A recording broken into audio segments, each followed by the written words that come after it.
රෝහණ විජේවීර සහෝදරයා කියපු එක්තරා අනාවැකියක් ගැන මේ දවස්වල බොහෝ දෙනෙක් ඉතා ප්‍රශංසා මුඛයෙන් කතා කරනවා.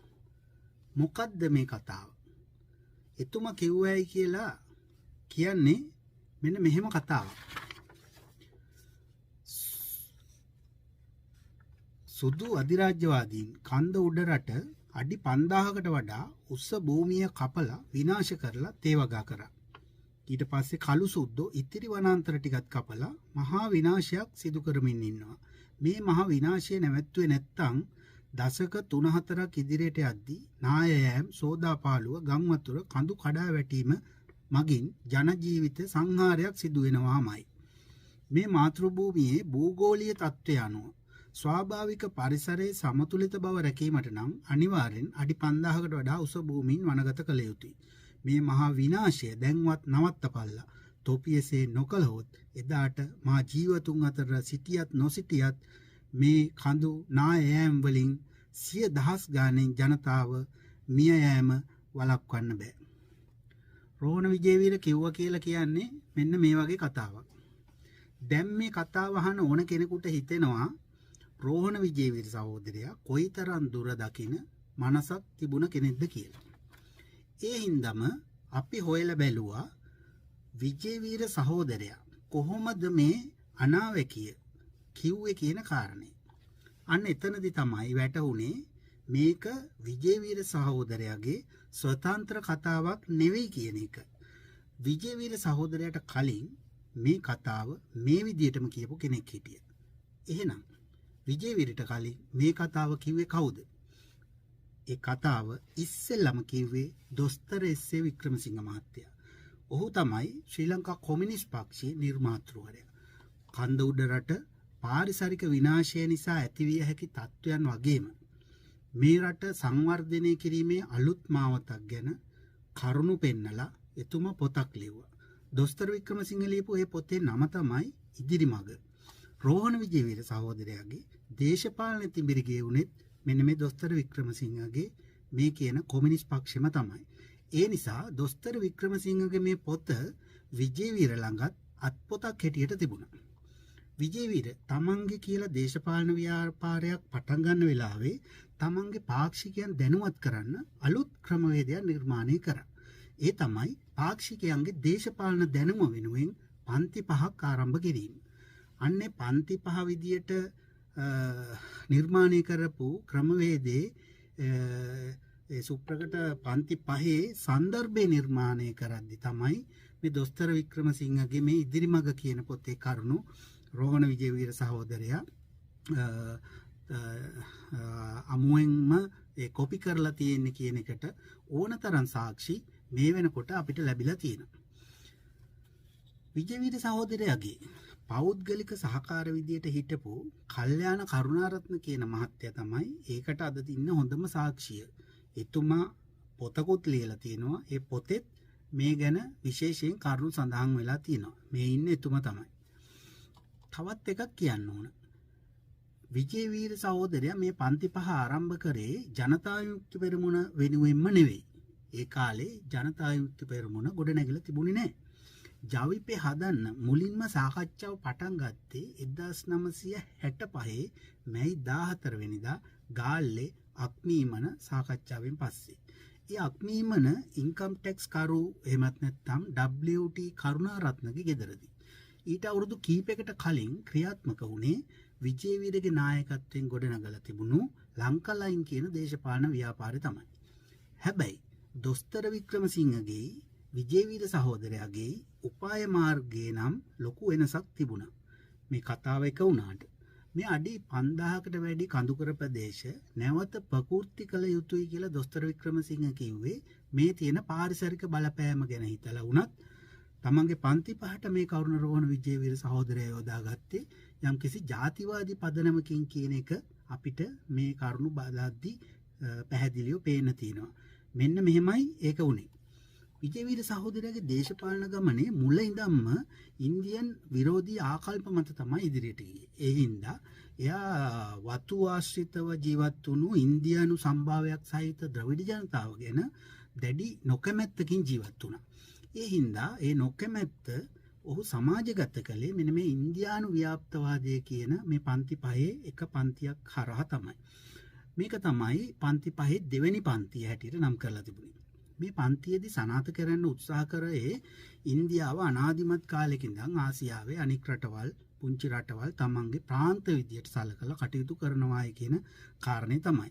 ඒකට උදාහරණ විදියට රෝහණ විජේවීර සහෝදරයා කිව්වේ සීකිම්, කාශ්මීර්, බංග්ලාදේශ වගේ, පාකිස්තාන වගේ රටවල් ඉන්දියාව වලට මේ රටවල් වලට ඉන්දියාව කරන බලහත්කාරකම් තමයි. අපේ රටේ ජීවත් වෙන ඉන්දියන් වතුකම්කරු ජනතාව ශ්‍රී ලංකාව තුල ජීවිකාව ගෙන ගියත් එයාලා හිතින් ජීවත් වෙන්නේ ඉන්දියානුවන් හැටියට බව තාර්කිකව මේ පන්තිවලදී පෙන්වලා දෙන්න විජේවීර කටයුතු කළා. ඒ ගැන ඉන්දියානු ව්‍යාප්තවාදය කියන පන්තියේදී දේශනවලදී කියපු හැටි විජේවීරගේ වචන වලින්ම කියනවා නම් එතුමා මෙන්න මෙහෙමයි මේ පන්තියේදී මේක සඳහන් කරේ. දැන් බලන්න සහෝදරයා අර තමිල්නාඩුවේ ඉන්න එම්.ජී. රාමචන්ද්‍රන් කියන නළුවා එයාගේ මව්බිම කියලා හඳුන්වන්නේ ඉන්දියාව. ඒත් මිනිහා ඉපදුනේ නුවරඑළිය තේවත්තක ලයින් කාමරේ. ඉතින් ඒ වගේ තමයි මේ ඉන්න අනිත් කට්ටියත්. ගතින් ලංකාවේ වුණාට එවුන් හිතින් ජීවත් වෙන්නේ ඉන්දියාවේ කියලා තමයි එතුමා මේ කාරණේ සඳහන් කළේ. හැබැයි ඒකේ පොඩි ඇත්තකුත් නැතුවම නෙවෙයි. ඒකනේ වතුනායකෙක් කියාගෙන තොණ්ඩමන් උනත් කසාද බඳින්න ඉන්දියාවට යන්නේ. සිරිමා ශාස්ත්‍රී ගිවිසුම අස්සම් කරලා අගමැති බණ්ඩාරනායක මැතිණිය දේශදෝහි කියා දාමයක් කරලා තියෙනවා අය. සමාජවාදී පාලනයක් ආවම ඒ ගිවිසුම අවලංගු කරලා ඉන්දියන් ද්‍රවිඩයන් නැවතත් ඉන්දියාවට පිටුවහල් කරනවායි කියලා තමයි මේ පන්තියේදී රෝහණ විජේවීර සහෝදරයා කියන්නේ. අන්න ඒ විදිහට වතු දෙමළ ජනතාව පිටුවහල් කරාට පස්සේ අඩි 5000කට ඉහළ කන්ද උඩරට තියෙන තේ සහ රබර් වගාව ඉවත් කරලා වනාන්තර වවන්න ඕනේ කියලා තමයි ඉන්දියානු ව්‍යාප්තවාදය කියන පන්තියේදී විජේවීර සහෝදරයා සඳහන් කරේ. එහෙම නැතුව පරිසරය ආරක්ෂා කරන්න වනාන්තර වවන්න ඕනේ කියලා එකක් නෙවෙයි එතුමා කිව්වේ. එදා බලය අල්ලගෙන මේ යෝජනාව ක්‍රියාත්මක කරන්න විජේවීර සහෝදරයාට පුළුවන් වුණා නම් අද අම්බිකා සැමුවෙල්ලා, කිට්න සෙල්වරාජ් වගේ മന്ത്രിවරු පාර්ලිමේන්තුවේ තියා ලංකාවේවත් නැහැ. ඒ වගේම තමයි අපේ ප්‍රධාන අපනයනය හැටියට තේ පොල් රබර් හැටියට හඳුන්වන්න නැහැ කියාවොත් අපිට ඉතුරු වෙන්නේ. පොල් ගැන විතරයි කියන්න තියෙන්නේ. මොකද රබරුයි තේ ගලවන කියලා එතුමාලා කිව්වේ. ආර්ථික අර්බුදයේ විදියට නම් කරලා තිබුණ විජේවීරගේ පන්තියේදී තමයි ඉතාමත් හාස්‍යජනක සහ අතාත්වික කරුණු රැසක් පක්ෂ කාඩර්වරුන්ට කිඳා බස්සන්න කටයුතු කරලා තිබුණේ. මේ ආර්ථික අර්බුදයේ පන්තියේදී සඳහන් කරන්නේ ඇමරිකන් කාර්යෝ. එයාලගේ රටේ දියුණුවට යොදාගත්තේ අපේ රටේ ඉංජිනේරු තාක්ෂණය, ඒ වගේම අපේ රටේ කෘෂි ආර්ථික රටාව පිළිබඳ රහස් හොරාගෙන කියන එක තමයි ප්‍රධාන වශයෙන්ම උගන්වන එක කාරණයක් උනේ. ඒකට උදාහරණ විදිහට විජේවීර සහෝදරයා සඳහන් කරන්නේ ඇමරිකන් කාර්යෝ මිචිගන් විල ඇතුළු ඒ පංචමහා විල් ඉදිකරේ ලංකාවේ පෞරාණික වාරි ශිෂ්ටාචාරය ගොඩනැංවීමේදී භාවිතා කරපු රහස් හොරාගෙන කියන චෝදනාව තමයි. ඒවා අවුරුදු ගණනකට කලින් අයිස් යුගයේ ග්ලැසියර් මගින් නිර්මාණය වුණු බවවත් සුපීරිය, මිචිගන්, හරිකේන්ස්, ඊරි, ඒ වගේම ඔන්ටාරියෝ කියන මේ මහා විල් පහ ස්වාභාවික විල් බවවත් විජේවීර සහෝදරයා ඒ කාලේ දැනගෙන ඉඳලා නැහැ කියලා මේ කාරණා වලින් පැහැදිලි. ඒ වගේම මිචිගන් විල හැරුණාම අනිත් සේරම විල් ඇමරිකාවෙන් පිටත තියෙනවා පිටලා තියෙනවා කියන බවවත් එතුමා දැනගෙන ඉඳලා නැහැ ඇත්ත වශයෙන්ම මේ කාලේ. මම හිතන්නේ මේ කාරණා හින්දා වෙන්නේ නැති පසු කාලීනව මේ පන්ති පහේ තියෙන සම්පීඩනය කරපු කරුණු වෙනස් කරලා වෙනම පන්ති පවත්වන්න සිද්ධ වුණේ වුන්ට. මේ ඉන්දියානු ව්‍යාප්තවාදය කියන පන්තියට අමතරව ආර්ථික අර්බුදය කියන පන්තියේදීත් නැවතත් මේ කන්ද උඩරට තේවගාව ඉවත් කරලා වනය රෝපණය කරන්න ඕනේ කියන යෝජනාව විජේවීර සාකච්ඡාවට ගන්නවා. මේ රටේ ස්වාභාවික කඳුකර වනාන්තර විනාශ කරමින්, ස්වාභාවික දිය දහරා විනාශ කරමින්, යුරෝපීයන්ට අවශ්‍ය විදියට තේ, රබර්, කුරුඳු, ගම්මිරිස් වගේ වගාවන් කරපු බව මේ ආර්ථික අර්බුදය කියන පන්තියේදී විශේෂයෙන් පෙන්වලා දෙන්න ඔවුන් උත්සාහ කරා එදා. ඒ වගේම විජේවීර සහෝදරයා එක්තරා පොරොන්දුවකුත් මෙතනත් දෙනවා. එතුමා කියනවා සමාජවාදී පාලනයක් යටතේ කඳුකරේ තේ, රබර් වගාව ඉවත් කරලා නැවත වනය රෝපණය කරනවා කියලා. අන්න ඒක තමයි එතුමාගේ පොරොන්දුව. නිදහස කියලා හඳුන්වපු පන්තියකුත් තිබුණා. ඒකේ ජනතා විමුක්ති පෙරමුණේ 3 වන පන්තිය. ඒකෙත් ඊටාම හාස්‍ය ජනක කරුණු වලින් 90 පන්තියක් විදිහට තමයි මේකේ කරුණු බලද්දී අපිට පේන්නේ. ඒක කියනවා 1818 ඌවවෙල්ලස්ස කැරැල්ල, 1848 මාතලේ කැරැල්ල වගේ ඒවා පදනම් කරගෙන අධිරාජ්‍යවාදීන්ට එරෙහිව කරපු සන්නද්ධ අරගල නැවත කරන්න ඕන. ඒ අරගල අනුව යමින් අපි නිදහස වෙනුවෙන් කැරලි ගහන්න ඕන කියන කාරණේ මේ පන්තියේදී කියනවා. මේ පන්තියේදී ඇමරිකන් ජාතිකයන් රෝහණ විජේවීර සහෝදරයා හඳුන්වන්නේ හිපියෝ විදියට. ඇමරිකන් අධිරාජ්‍යවාදීන් ඔවුන්ගේ ග්‍රහණයට ගන්න අපේ රට ග්‍රහණයට ගන්න විවිධ කුමන්ත්‍රණ කරනවා. CIA සංවිධාන විවිධ ස්වරූපෙන් ඒ සඳහා ක්‍රියාත්මක වෙනවා කියලා විජේවීර සහෝදරයා මේ නිදහස කියන පන්තියේදී පණ පිහිටවල කියනවා. ඒකට උදාහරණ විදියට විජේවීර සහෝදරයා කියනවා මේ සමනල්ලු බලන්නේ සත්තු බලන්නේ කියලා ලංකාවේ වනාන්තර වලට රින්ගන්නේ CIA කාර්යයන් කියලා.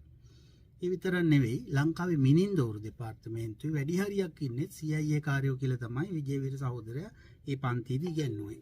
1962 අවුරුද්දේ ලංකාවේ සිදු වුණු දේශපාලන කුමන්ත්‍රණයේදී කතෝලික බලවේග ක්‍රියාත්මක වුණෙත් මෙන්න මේ ඇමරිකන් අවශ්‍යතාවය මත කියලයි මේ පන්තියේදී රෝහණ විජේවීර සහෝදරයා සඳහන් කරේ. මෙන්න මේ පන්ති 5 ආරම්භ කරපු කාලේ තමයි ඊටමත් පටු විදියට තිබිච්ච ඇල්ල වැල්ලවාය පාර පුළුල් කරලා හදන්න එවකට ආණ්ඩුව කටයුතු කරේ. ඒ මාර්ගය හදන්න ආධාර දුන්නේ ඇමරිකා එක්සත් ජනපදයෙන්.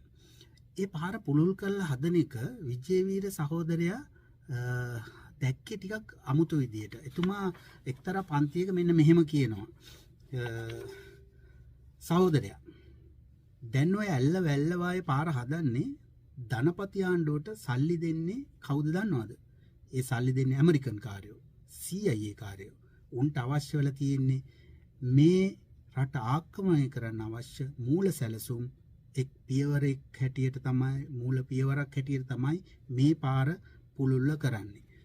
ඇමරිකන් ගුවන් යානා ගොඩ බස්සන්න තමයි ඔය තරම් පළල් කරලා ඇල්ලව ඇල්ලවාය පාර හදන්නේ. එහෙම නැතුව අපේ අම්මලා තාත්තලාගේ කරත් යන්න නෙවෙයි.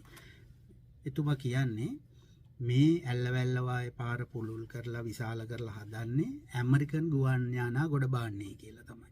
ඒකට තව කරුණක් කියනවා එතුමා අධිරාජ්‍යවාදීන්ට කොළඹ ඉඳන් රට පාලනය කරන්න බෑ රස්නේ හින්දා ඒකින්ද ඔවුන් අනිවාර්යෙන් මේ ඇමරිකන් CIA එකෙන් ලංකාව අල්ලගත්තම ඔවුන්ගේ අගනුවර හැටියට නුවරඑළිය තමයි පාවිච්චි කරන්නේ.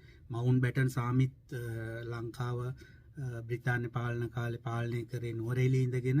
ඒ නිසා මේ ඇමරිකන් කාර්යෝ නුවරඑළිය ඉඳන් ලංකාව පාලනය කරනකොට ඔවුන්ට ගමන් පහසුකම් සඳහා ගොඩ බාන්න ගුවන් යානා ගොඩ බාන්නේ මේ ඇල්ල වැල්ලවාය පාර තමයි යොදාගන්නේ. ඒකටයි මේ පුළුල් හදන්නේ කියලා තමයි එතුමා මේම කිව්වේ.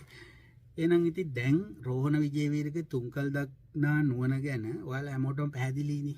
ඒ කියන්නේ විජේවීර සහෝදරයාගේ මේ පන්ති 5 දැනට ක්‍රියාත්මක නොවීම ගැන එදා මේ පන්ති 5ට ගියපු සමහර කට්ටිය ආණ්ඩුවේ මැති ඇමතිවරු හැටියට ඉඳෙද්දී උනත් වත්මන් මාලිමා පාලනය යටතේ මේ පන්තිවල උගන්වපු මූලෝපායන් ක්‍රියාත්මක නොවීම ගැන අද අපි ජාතියක් හැටියට ආණ්ඩු කුමාර මැතිතුමාගේ ආණ්ඩුවට ස්තුතිවන්ත වෙන්න ඕන.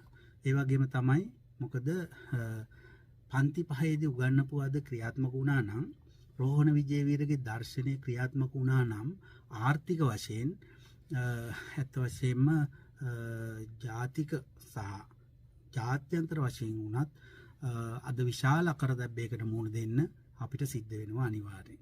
ඒක හින්දා අපි මේ පන්ති 5 උගන්වපු න්‍යායන් මේ මාලිමා ආණ්ඩුව යටතේ ක්‍රියාත්මක නොවීම ගැන මේ ආණ්ඩුවට අපි ස්තුති කරන්න ඕන.